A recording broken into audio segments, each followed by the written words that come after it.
sin más preámbulo, porque la presentación es realmente larga, vamos a hablar de los oligosacáridos de la leche humana y la aplicación especial en fórmulas infantiles y vamos a hacer un repaso general a los conceptos básicos, pero nos vamos a centrar en algunos aspectos novedosos. El esquema que voy a seguir es dar a conocer brevemente la estructura y función de los oligosacáridos de la leche humana, que los vamos a abreviar como HMO, de las siglas inglesas Human Milk Oligosaccharides. Vamos a poner un poco en perspectiva más de 120 años de investigación de estos compuestos y vamos a describir los beneficios que hasta hoy conocidos de esos oligosacáridos en el contexto de la leche humana, por supuesto, y de la alimentación al pecho y de las fórmulas lácteas infantiles. Y voy a comentar algunos de los aspectos más interesantes de las nuevas fronteras del conocimiento de los HMO en nutrición infantil. Bueno, todos sabemos que la lactancia materna se asocia a una menor incidencia de infecciones y de mortalidad y morbilidad en los lactantes. Así, concretamente, los lactantes exclusivamente alimentados al pecho, aquí en azul oscuro, tienen una incidencia de diarrea, una mortalidad por diarrea, incidencia de neumonía y de otras enfermedades infecciosas de vía respiratoria muy inferior a los niños que no son alimentados al pecho o que aquí los ven de color naranja. Por supuesto, la lactancia materna protege frente a la infección por microorganismos. En realidad la leche no es un líquido estéril, pero prácticamente estéril. Previene y protege frente a reacciones alérgicas. Permite un desarrollo del comportamiento y un desarrollo cognitivo del lactante óptimo. Asimismo favorece su desarrollo gastrointestinal y protege frente a enfermedades no solo agudas, enfermedades infecciosas agudas, sino también enfermedades crónicas, como pueden ser enfermedades autoinmunes, hipertensión, enfermedad coronaria y diabetes, luego posteriormente en la vida adulta. De manera que actualmente se sabe que la lactancia al pecho condiciona una mejor protección en los adultos que estuvieron alimentados en las etapas tempranas con esa leche materna. ¿Qué son los oligosacáridos de la leche humana? En realidad son azúcares más o menos complejos, de estructura variable y que se sintetizan a partir de la lactosa. Es decir, todos ellos tienen en su composición lactosa más otros azúcares. En realidad, estos HMO están en una cantidad de entre 5 y 15 gramos por litro, por consiguiente, más cantidad incluso que proteína. Es la fracción que conjuntamente con los lípidos y la propia lactosa y las proteínas pueden considerarse como componentes clave.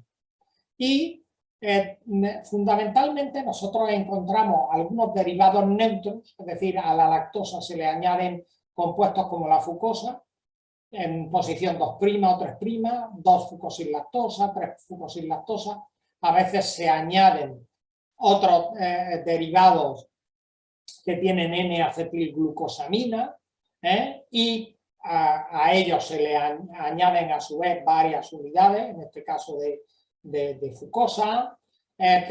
Pueden añadirse también componentes ácidos como el ácido siálico, es decir, el ácido N-acetilneuramínico, de manera que tenemos, por ejemplo, 3' sialilactosa, 6' sialilactosa, etc. En realidad, nosotros sabemos hoy que hay más de 150 oligosacáridos clasificados en 3 categorías bien diferenciadas. Los que se llaman los oligosacáridos neutros fucosilados, es decir, que hay adición de fucosa en posición terminal, en la posición 2' o 3'. Hay otro, eso representa entre el 35 y el 50% de todos los HMO. Hay otros que son no fucosilados y pueden ser neutros o que tengan adición de N-acetilglucosamina en posición terminal. como la lacto-N-neotetraosa, por ejemplo, y luego hay un grupo de HMOs que se llaman sialilados, es decir, que tienen un grupo de ácido siálico, de ácido N-acetilneuramínico, en posición terminal y que tienen naturaleza ácida.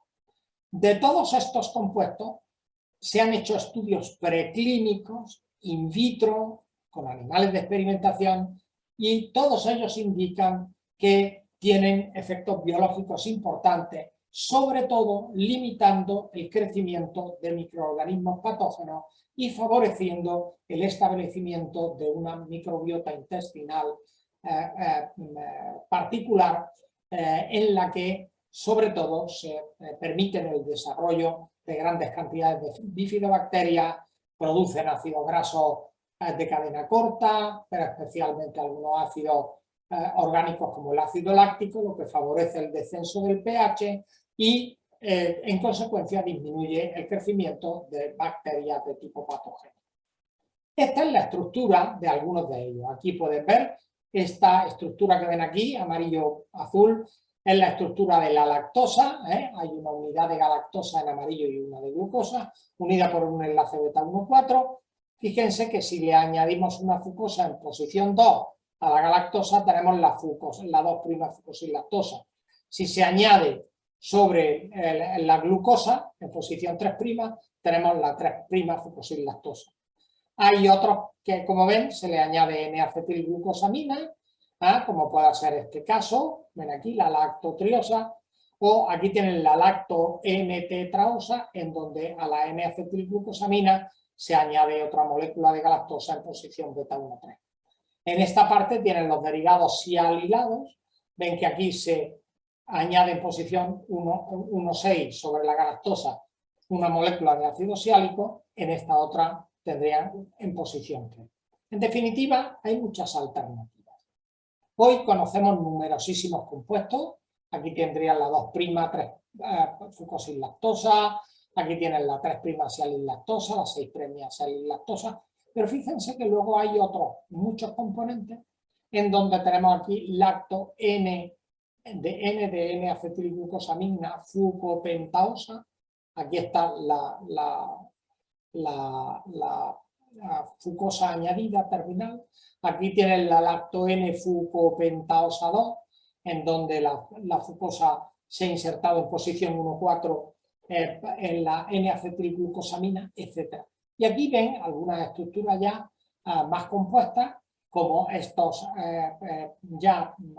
oligosacáridos que tienen derivados de ácido siálico y estructuras más o menos complejas.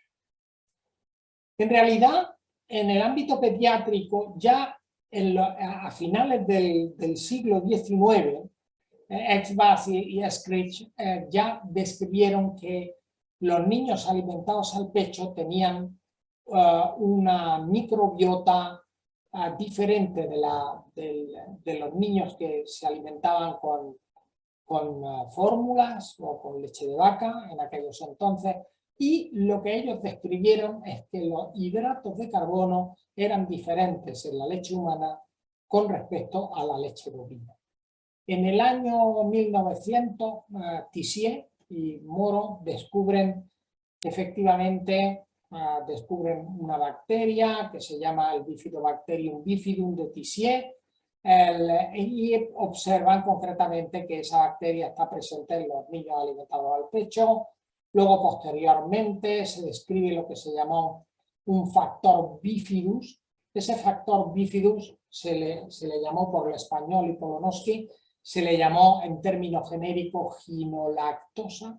En realidad, lo que observaban es que había oligosacáridos que promovían el crecimiento de determinado tipo de bacterias.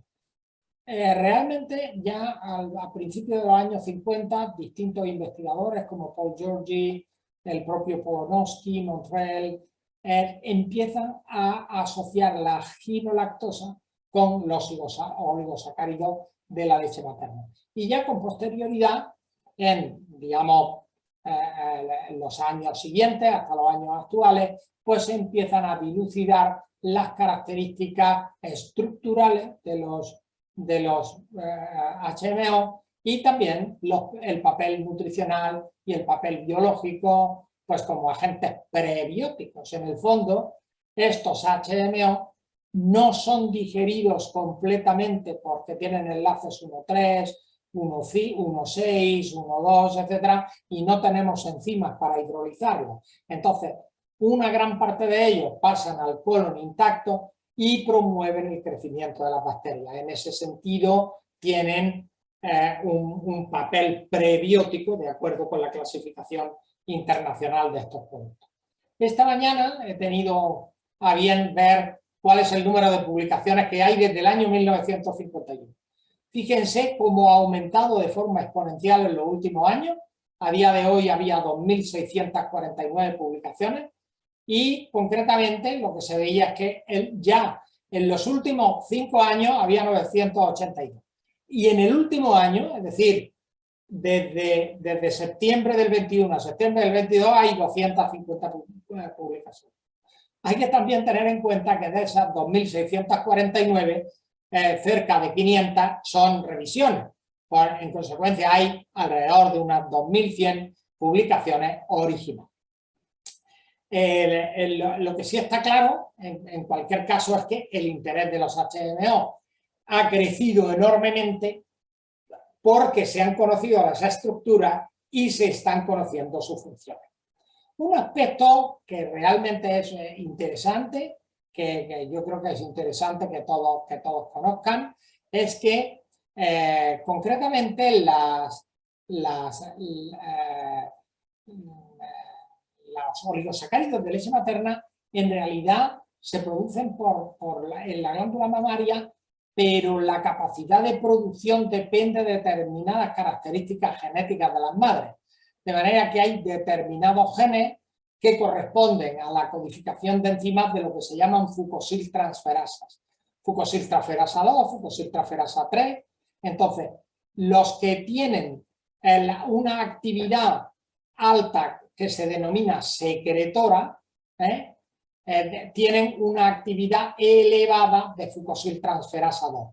Los que tienen una actividad alta que se llama Lewis 2, que corresponde a la fucosiltransferasa, tienen actividad fucosiltransferasa 3. De manera que los que son las madres que son secretor positivo o Lewis positivo, pues tienen una alta actividad de estas dos enzimas y fabrican más compuestos que las que, por ejemplo, son Lewis negativos, en donde al no haber actividad o la actividad ser muy baja de fucosiltransferasa 2, pues no aparecen determinados compuestos.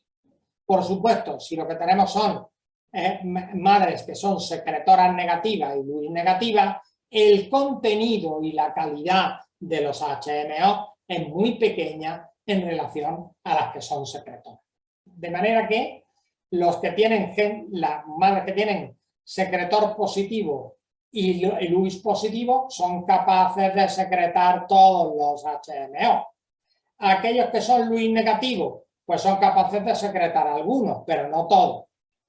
Los que son secretor negativo y Lewis negativo segregan solo unos poquitos, como la 3-fucosilactosa y la lacto-N-fucopentaosa 3 y 5, pero en cantidades muy pequeñas. Y esto ha sido demostrado por numerosos investigadores. Lo que sabemos actualmente es que los HMO tienen efectos multifuncionales. Por supuesto, el más conocido, como antes he dicho, favorecen como tales prebióticos el crecimiento de bacterias intestinales, especialmente bifidobacterias, limitando el de bacterias patogénicas, favorecen la motilidad intestinal. Actualmente se conoce que actúan en la prevención de la enterocolitis necrótica de los neonatos, que como saben desgraciadamente es frecuente en los niños prematuros, pero también hoy sabemos que al actuar como falsos señuelos de receptores de patógenos favorecen la inmunidad, modulan el sistema inmunitario y previenen la alergia. Y en la actualidad se está viendo sobre todo ensayos preclínicos muy importantes de que los HMO favorecen el aprendizaje y la memoria y concretamente modulan la expresión de algunos marcadores moleculares en el cerebro.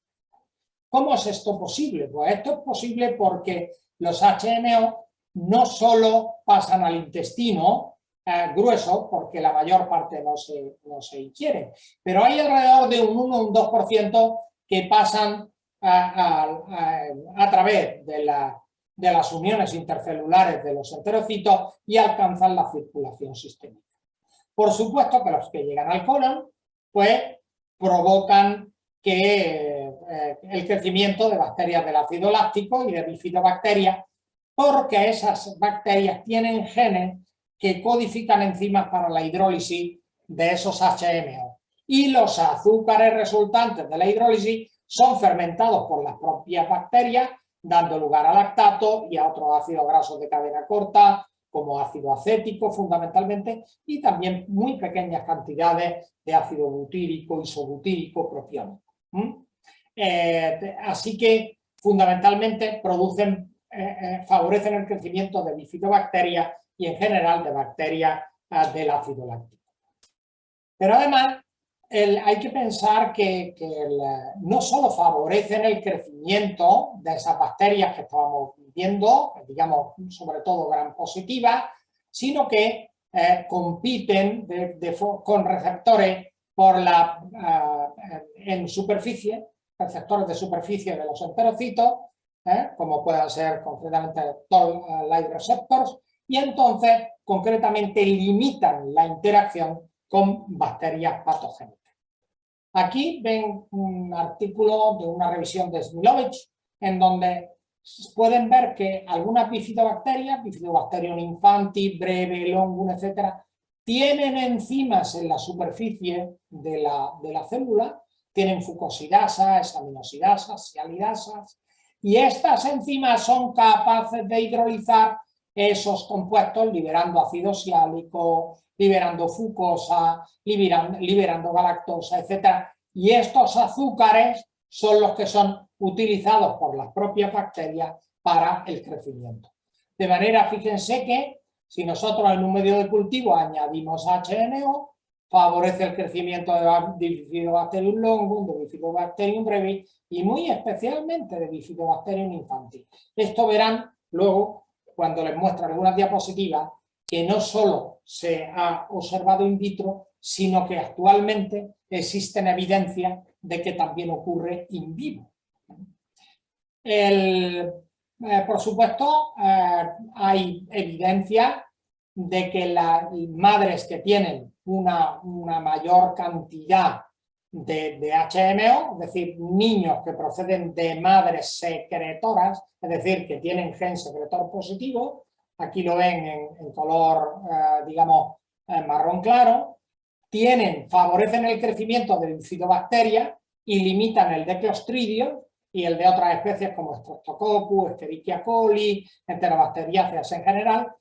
Fíjense que esto es favorecido en el caso de las madres que segregan más HMO.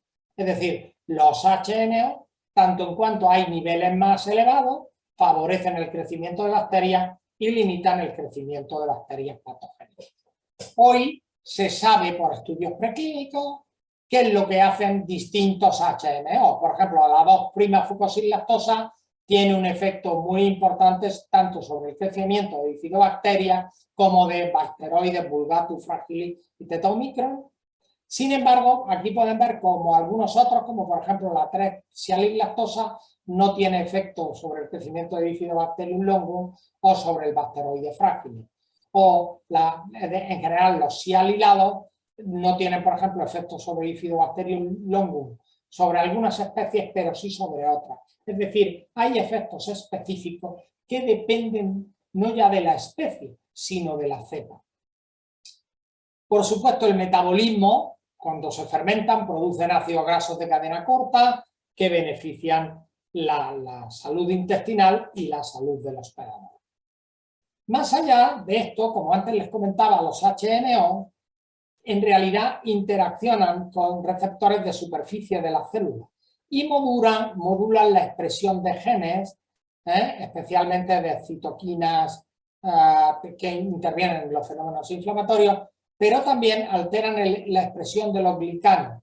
Y esto hace que la unión a los receptores de superficie de los enterocitos limita la unión de las bacterias patogénicas con lo cual favorecen concretamente, bueno, pues, la salud intestinal. Hoy sabemos que los HMO ejercen efectos directos sobre el sistema linfoide asociado al intestino, de manera que cuando un niño está tomando leche materna, que tiene HMO, produce menos citoquinas proinflamatorias, y esto, entre otros aspectos, es por una interacción directa de los HMO con los receptores de superficie de los enterocitos con los TLR. Se sabe, por otra parte, que los HMO influencian concretamente la maduración del sistema inmune asociado a las mucosas, y lideran concretamente una respuesta TH1, TH2 más equilibrada. En realidad, lo que parece que favorecen es la producción de TGF-beta, que es el factor de transformación blástica, que induce inmunotolerancia. Es decir, hay una respuesta TH1, TH2 pequeña, es decir, tanto inflamatoria como alérgica, y hay un aumento concretamente de las células T reguladoras inducidas por la producción de factor de transformación. Por supuesto, como antes les comenté, está bien documentado que algunos de estos oligosacáridos pueden pasar a través de las uniones cerradas por transporte paracelular, y también pueden ser internalizados a través de procesos de transfositosis mediados por receptor, de forma que entre el 1 y el 2% de los oligosacáridos que lo ingieren los lactantes cuando son alimentados al pecho pasan a la circulación sistémica, por lo cual es lógico que se encuentren también efectos globales, efectos sistémicos.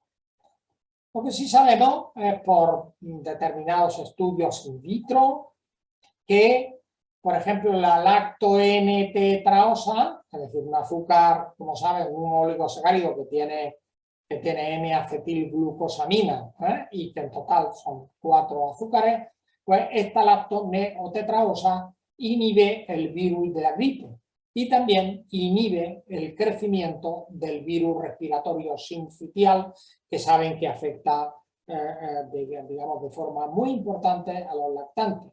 De hecho, en España, no hace mucho tiempo, los pediatras reportaban una gran cantidad, una incidencia muy elevada de virus respiratorio sincitial, aunque afortunadamente hoy ya hay vacunas para ello. Lo que sí también sabemos por estudios in vitro es que concretamente la 2'-fucosilactosa, el compuesto más abundante de todos los HMO en leche materna, reduce, por ejemplo, la inflamación intestinal en modelos de ratones, y concretamente, entre otras cosas, eso se debe a una disminución en el crecimiento concretamente de bacterias patogénicas como Escherichia coli. También se sabe en estudios experimentales in vivo, en conejos, por ejemplo, que la lacto-N-neotetraosa reduce la adhesión del Streptococcus pneumoniae. Aquí ven, tras 24 horas de tratamiento, se reduce la adhesión de la bacteria patogénica concretamente a la superficie del pulmón. Esto se hace mediante, en conejos lo que se obtienen son lavados alveolares, y en los lavados alveolares se puede cuantificar la cantidad de estreptococo que está presente en el lavado, y por diferencia obviamente se conoce cuál es el que se ha quedado absorbido con D a la célula pulmonar. En cuanto a estudios ya de HMO en leche materna, hay estudios observacionales. El primero de ellos fue uno que se publicó en Journal of Pediatrics, en los que se observó que las madres que tenían niveles más altos de 2'-fucosilactosa tenían, luego los niños tenían, los lactantes tenían una menor incidencia de diarrea causada por Campylobacter. Otros estudios observacionales, como el de Kuhn, publicado en 2015, observaron también que niveles elevados de HMO, como la 2'-fucosilactosa, se asocian con una mortalidad reducida en niños expuestos al virus de la deficiencia humana. Y también en análisis retrospectivo se ha observado que la abundancia de 2'-fucosilactosa está asociada con un menor riesgo de eczema mediado por inmunoglobulina E en niños de 2 años. Este es un estudio de Sprenger que se publicó en el European Journal of Nutrition en 2016. Aquí tienen el estudio de Morrow. Fíjense que hay madres que tienen bajo contenido, madres que tienen medio contenido, madres que tienen alto contenido de HMO. Estas son las secretoras y LUIS positivo. Entonces, estas que tienen niveles altos, sus hijos, los lactantes correspondientes, tienen una menor incidencia de diarrea por todas las causas y muy en particular por Campylobacter, pero también inducida por otras bacterias, levaduras como Candida, bacterias Salmonella, Streptococcus, Pseudomonas, etc. De los estudios hechos entre 2015 y 2017, ha habido 2 grandes estudios, el de Merritt y el de Puccio, que se han realizado con fórmula suplementada. El estudio de Merritt se hizo con 2'-fucosilactosa, tenía también otros azúcares como galactoligosacáridos. En el caso del estudio de Puccio, era 2'-fucosilactosa y lacto-N-tetraosa añadidos en fórmula infantil. Lo que se ha observado en esos estudios realmente se habían diseñado para ver tolerancia y para ver cuáles eran los efectos del crecimiento. Hay que decir que ambos estudios, voy a poner aquí el de Puccio, lo que demuestran es que el crecimiento es similar al de otras fórmulas convencionales ya conocidas y que el patrón de crecimiento de los niños sigue el patrón de crecimiento que, digamos, está bien establecido en las curvas de la Organización Mundial de la Salud, sin que haya, digamos, grandes diferencias. No obstante, lo que sí se observa es que en algunos de estos estudios, como en el de Puccio, aunque el número de sujetos es pequeño, pero se ve que hubo un menor uso de antibióticos en los niños que fueron alimentados con la fórmula suplementada, y también el uso de antipiréticos fue significativamente menor. En 2017, el grupo de Seppo Salminen en Finlandia ha demostrado también que cuando hay madres que tienen una gran cantidad concretamente de HMO, se observa que tienen una menor incidencia de alergia a leche de vaca. Y esto abre también la posibilidad, lógicamente, de que estos HMO se puedan añadir, lógicamente, a fórmulas infantiles destinadas al tratamiento de los niños con alergia. Como saben, los niños con alergia a proteínas vacunas tienen que ser tratados con hidrolizados proteicos, y a estos hidrolizados proteicos potencialmente se les pueden añadir estos oligosacáridos.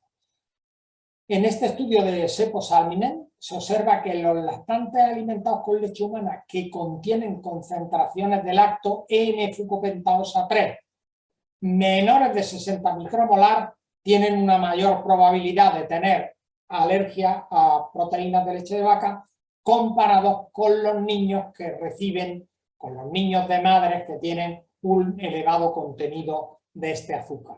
Es decir, dentro del contexto de la leche humana están más protegidos los niños, los lactantes que proceden de madres que son secretoras positivas y LUIS positivas. Este es un artículo también de Clement Kuntz de 2017, en el que se observa que los oligosacáridos de la leche humana, que dependen, digamos, de una elevada actividad de la fucosiltransferasa 2, pues tienen un riesgo diferencial de alergia con respecto a niños que no tienen cuyas madres no tienen alta actividad de esa enzima.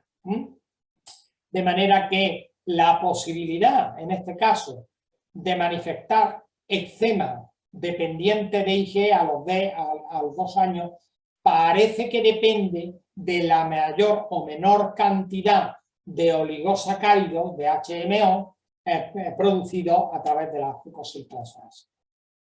Estos estudios, como antes les dije, los estudios de Merritt, Sprenger, el de Puccio, etc., bueno, observaron que hay HMOs que son importantes, pero claro, si nosotros comparamos las fórmulas infantiles, estas tienen 2' fucosilactosa, lacto N neotetraosa, pero en realidad hay fórmulas, esta es una fórmula concretamente de Nestlé, pero la leche humana tiene, como antes le he dicho, hasta 150 oligosacáridos diferentes.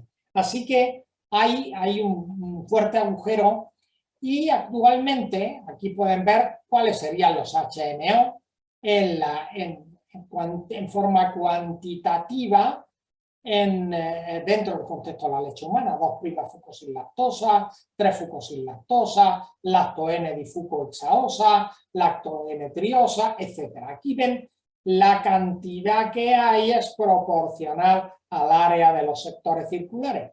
Bueno, actualmente, en el caso de Nestlé, ha podido diseñar una nueva fórmula que contiene 5 componentes y que son representativos de los grandes grupos. Hay 2' fucosilactosa, representativa de los oligosacáridos neutros, lactopentaosa, hay también lacto N-neotetraosa, un representante de los azúcares aminados, y hay 3' sialilactosa y 6' sialilactosa, que son los 2 oligosacáridos ácidos y que in vitro han mostrado tener una alta actividad tanto antiviral como antibacteriana. Así, concretamente, esta nueva formulación tiene representantes de los oligosacáridos más abundantes de la leche humana y que representan aproximadamente el 50% de esos HM. Estos azúcares son reconocidos seguros tanto por la Food and Drug Administration de Estados Unidos como por EFSA, ¿no? Y les voy a mostrar el primer estudio clínico. De hecho, tengo que agradecer a Nestlé públicamente que me haya facilitado algunas de los resultados de forma directa. Aquí pueden ver concretamente, digamos, cuáles serían las concentraciones de leche materna de la fucosilactosa, lactodifucotetraosa, lacto N-neotetraosa, 3' y 6' sialilactosa, y todo ello, digamos, la cantidad que supone por litro, aproximadamente 3 miligramos por litro, el 100%, en donde los oligosacáridos neutros suponen el 68%, los azúcares aminados el 21% y un 11% los derivados acídicos. Bueno, pues aquí ven concretamente lo que se ha añadido a esta fórmula de Nestlé, NAN Supreme Pro One, y ven que el contenido es un poco más bajo que lo que tiene la leche materna, pero están en proporciones muy similares. Lo que se ha observado en este estudio, y ahora les mostraré de forma, eso sí, muy breve, algunos de los resultados, bueno, pues se ve que desciende el riesgo de infecciones y de infectividad, la carga patogénica, hay una inhibición del crecimiento de patógenos intestinales, hay una inhibición del proceso inflamatorio y hay un aumento de la respuesta inmunoglobulínica, especialmente de inmunoglobulina A secretora. Se ha hecho un estudio con resultados a 6 y 12 meses, en realidad hasta los 15 meses, un estudio multicéntrico doble ciego controlado, en donde esta fórmula se compara con una control, que es NAN, que no tiene HMO, y hay 2 fórmulas experimentales, una con 1,5 gramos por litro y otra con 2,5 gramos por litro. Es decir, esta sería más cercana a lo que tiene la leche materna, que tiene, como antes dije, en torno a los 3 gramos como mínimo. Entonces, y hay un grupo de leche materna, que obviamente no está aleatorizado, pero que ha servido de referencia. Entonces, los objetivos, se ha hecho el crecimiento a los 4 meses, con estudios de incidencia de enfermedades respiratorias y luego como objetivos secundarios pues se ha evaluado pues efectos sobre enfermedades infecciosas, tanto diarrea como enfermedades respiratorias, uso de medicamentos, composición microbiana, marcadores del sistema inmunitario, tolerancia digestiva, etc. Aquí ven el estudio que ha implicado a más de 700 niños, en donde hay una fórmula control, la fórmula NAN 1, que tiene HMO 1.5, fórmula NAN, que tiene 2,5 gramos, y aquí está la referencia de leche materna. Yo voy a presentarles nada más que los resultados hasta los 6 meses, entre otras cosas por tema de tiempo. Lo que se ha observado es que esta leche no difiere de otra, favorece un crecimiento apropiado para la edad, es segura y es bien tolerada. Esto, como ya ocurría con las fórmulas que solo tenían 2 HMO. Era que, bueno, tanto el análisis global como el análisis por protocolo, pues se observa que no son inferiores, no son inferiores a la control, ni la 1, ni la que tiene 1,5, ni la que tiene 2,5. Es decir, realmente no difieren significativamente. El peso es igual, aquí lo pueden ver, las variaciones de peso por edad, por el Z-score, la longitud igualmente, el BMI y la circunferencia cefálica. No hay diferencia entre los grupos y responden a los patrones de crecimiento de la organización. Lo que sí es que se observa que siendo la frecuencia de defecación de heces muy similar entre los grupos de fórmula, tanto de la control como de la suplementada, pero a 4 y 6 meses hay ya una diferencia, de manera que hay un mayor número de heces en comparación con la leche materna. Hay una cantidad mayor, pero probablemente sin incidencia clínica. Lo que sí es que la consistencia, también en la consistencia de heces a los 6 meses no hay diferencia. Sí hay respecto a la leche materna, lógicamente, en los primeros hasta los 4 meses, donde la TG1 tiene una consistencia significativamente más baja, pero bueno, ven también que probablemente clínicamente no existen grandes diferencias. Y la consistencia de heces, aquí ven, es muy similar en todos los casos.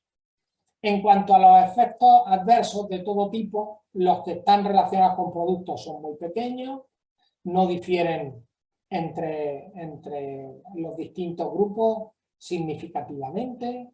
Lo que sí parece en todo caso es que los niños alimentados al pecho tienen una incidencia de efectos adversos relacionados con la alimentación inferior a los que toman alimentos artificiales, como ya es conocido.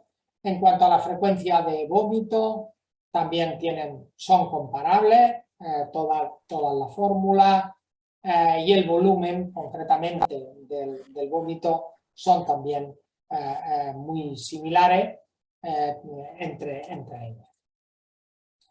Lo que sí es que no hay diferencia también entre la fórmula en cuanto a la producción de gas. No obstante, la fórmula control parece tener una más alta frecuencia de producción de gas tanto a los 2 meses como a los 3 y a los 6 meses, respecto concretamente a la fórmula TG2, que es la que tiene concretamente más HMO.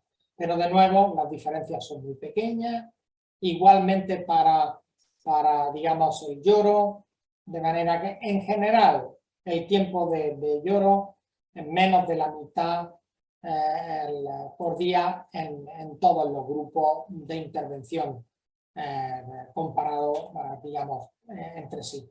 Asimismo, el tiempo de ventoseo es bastante similar en los productos, en los niños, e igualmente la duración del sueño.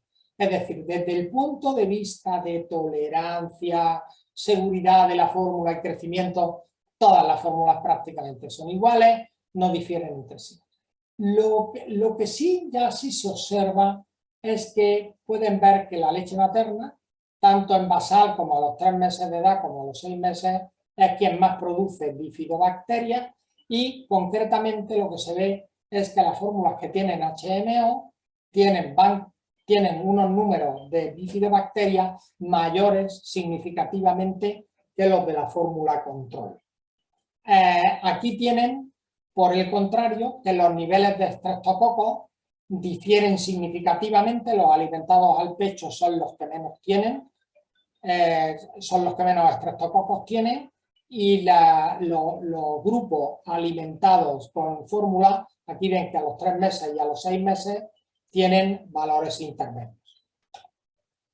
En cuanto a otras bacterias de interés, los Streptococcus, que pueden ser potencialmente patógenas, los alimentados al pecho tienen niveles mucho más bajos, y hay niveles inferiores en los alimentados en fórmulas con HMO respecto a la fórmula control. Igualmente, en cuanto a los clostridios, se puede observar que aquí tanto los niños que toman leche materna, incluso los que están suplementados con HMO, tienen incluso valores inferiores a los que están producidos por los que toman fórmula control. Los que tienen fórmula control tienen una mayor abundancia del patogénico del Clostridium difficile, de manera que el HMO parece tener una acción muy importante en la prevención del crecimiento de estos patógenos. Así que aquí pueden verlo, de nuevo, los niños alimentados al pecho o que están tomando la fórmula con HMO tienen niveles de Clostridio muy inferiores. Hay un aspecto importante, y es que los niveles de inmunoglobulina secretora, por supuesto, son muy elevados, tanto a los 3 como a los 6 meses en los niños alimentados al pecho, y aquí ven que hay un crecimiento progresivo de inmunoglobulina secretora en los niños que están alimentados con la fórmula con HMO respecto a los que están alimentados con la fórmula control. En lo que se refiere a la alfa-1 antitripsina fecal, que es un marcador de pérdida de proteínas a nivel intestinal, lo cual significa que niveles más altos en realidad indican una permeabilidad aumentada. Como pueden ver, no hay diferencia significativa a los 6 meses entre la fórmula, y lo que sí se observa es que hay unos menores niveles de calcoprotectina tanto en los niños alimentados al pecho como en los niños que están siendo alimentados con la fórmula suplementadas con los 5-HMO. De manera que la calcoprotectina, como saben, es una proteína que está relacionada con los fenómenos inflamatorios intestinales, de manera que una menor producción indica un menor proceso inflamatorio. De manera que los HMO también tendrían protección intestinal. Aquí concretamente tienen, en lo que se refiere, vamos a hablar ahora de la producción de compuestos orgánicos. Bueno, pueden ver que los niños que están alimentados con leche materna tienen un pH más bajo, pero también respecto a la fórmula control, ya a los 3 meses los niños que están siendo alimentados con fórmula con HMO, y estos efectos son mucho más patentes a los 6 meses. Obviamente el tomar HMO parece tener una incidencia muy directa en la bajada del pH a través de la producción de ácido orgánico. Aquí pueden ver que los niños alimentados con leche materna tienen una producción mayor de ácido láctico comparado con el control, y una posición intermedia para los niños alimentados con fórmula con HMO. Y este efecto es ya perceptible y significativo a los 3 meses de alimentación. Por el contrario, algunos ácidos orgánicos que, como saben, proceden de fermentación, digamos, no tanto de azúcares, sino de otros compuestos, como compuestos proteicos, como puede ser el ácido butírico, los alimentados con fórmula tienen un menor nivel, y los alimentados con fórmula control tienen niveles de butírico más elevados y hay una posición intermedia para los alimentados con HMO. En definitiva, y como mensajes generales, los HMO son el tercer componente sólido más abundante en la leche humana, después de los hidratos de carbono y de los lípidos. La leche humana contiene más de 150 oligosacáridos clasificados en 3 categorías: fucosilados neutros, neutros aminados y ácidos sialilados. Los HMO tienen efectos biológicos multifuncionales, actúan como probióticos modulando el crecimiento de bacterias, ejercen efectos sobre el sistema linfoide asociado al intestino y pueden atravesar la barrera ejerciendo efectos sistémicos. Y en relación a lo más reciente, que son las fórmulas con 5-HMO, se ha demostrado clínicamente que la fórmula infantil suplementada con esa mezcla de 5-HMO favorece el crecimiento adecuado a la edad, es segura y bien tolerada, apoya el patrón de heces blandas hasta los 6 meses de edad, y los acontecimientos adversos notificados tanto por los padres como confirmados por los médicos son muy bajos y similares entre los grupos alimentados con fórmula y el grupo de referencia de leche materna. Favorecen el desarrollo del sistema inmunitario intestinal y una barrera intestinal sana y conforman un microbioma intestinal más parecido al de los lactantes alimentados con leche materna. Aún así, los alimentados con leche materna tienen un patrón aún que difiere en algunos aspectos del que conseguimos con esta fórmula. Por supuesto, hay un microbioma intestinal más cercano, con crecimiento de bacterias, preferentemente de bifidobacterium infantes, y hay una reducción del Clostridioides difficile, que saben que hay varios de ellos que son toxigénicos hasta los 6 meses de edad. Y se favorece el desarrollo del sistema inmunitario intestinal por la producción de inmunoglobulina A secretora y una barrera intestinal sana. Hay disminución de la calcoprotectina. Y el perfil general de ácido orgánico es diferente a los niños que están alimentados con una fórmula control y se acerca o es intermedio al de los lactantes que están alimentados con leche materna.